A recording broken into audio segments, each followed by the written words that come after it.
Doctor ortho, अब दर्द भी घुटने टेकेगा। बंगाल चुनाव से पहले प्रधानमंत्री नरेंद्र मोदी ने ममता बनर्जी को खुली चुनौती दे दी और कह दिया कि टीएमसी के पापों का घड़ा भर गया। अब बंगाल की जनता बदलाव चाहती है। नमस्कार, मैं हूं अभिषेक सैनी और आप देख रहे हैं चैनल 4 न्यूज इंडिया। प्रधानमंत्री नरेंद्र मोदी ने गुरुवार को पश्चिम बंगाल के औद्योगिक केंद्र आसनसोल में एक विशाल जनसभा को संबोधित करते हुए सत्तारूढ़ तृणमूल कांग्रेस पर तीखा प्रहार कर दिया।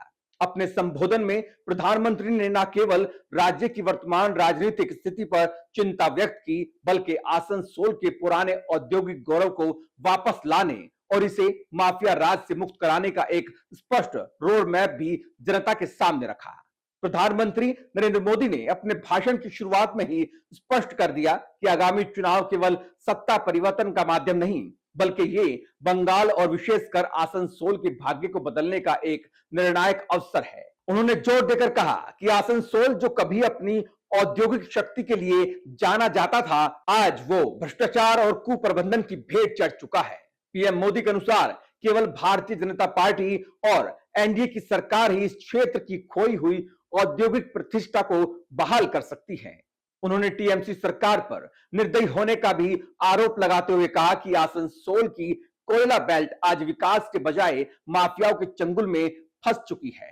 कोयला, रेत और भू माफियाओं के बढ़ते प्रभाव ने इस क्षेत्र की अर्थव्यवस्था को खोखला कर दिया। प्रधानमंत्री ने कहा कि इन गिरोह के वर्चस्व के कारण स्थानीय युवाओं को रोजगार की तलाश में अपने घर और परिवार को छोड़कर दूसरे राज्यों में पलायन करने के लिए मजबूर होना पड़ रहा है। पीएम मोदी ने कहा कि बंगाल की जनता ने पिछले कई दशकों में कांग्रेस, वामपंथी दलों और फिर टीएमसी पर भरोसा किया, लेकिन सभी ने जनता की उम्मीद के साथ विश्वासघात किया। हर दल ने बंगाल के सपनों को कुचला और युवाओं के भविष्य को अंधकार में धकेल दिया। प्रधानमंत्री ने इस बात पर जोर दिया कि अब जनता केवल खोखले वादों पर नहीं, बल्कि ठोस कार्यों और ट्रैक रिकॉर्ड के आधार पर फैसला लेगी। उन्होंने दावा किया कि देश भर में विकास और सुशासन का जो रिकॉर्ड भाजपा ने बनाया है, वही बंगाल की प्रगति का आधार बनेगा।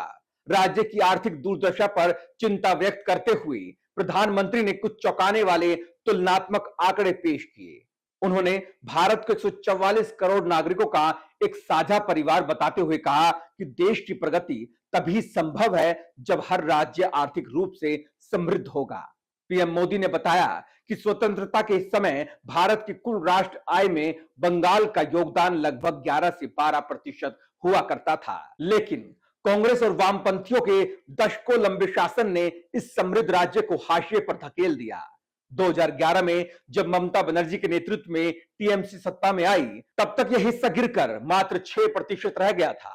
प्रधानमंत्री ने आरोप लगाया कि टीएमसी ने सुधार के बजाय स्थिति को और बदतर बना दिया, जिससे बंगाल की आर्थिक स्थिति निरंतर ढलान पर है।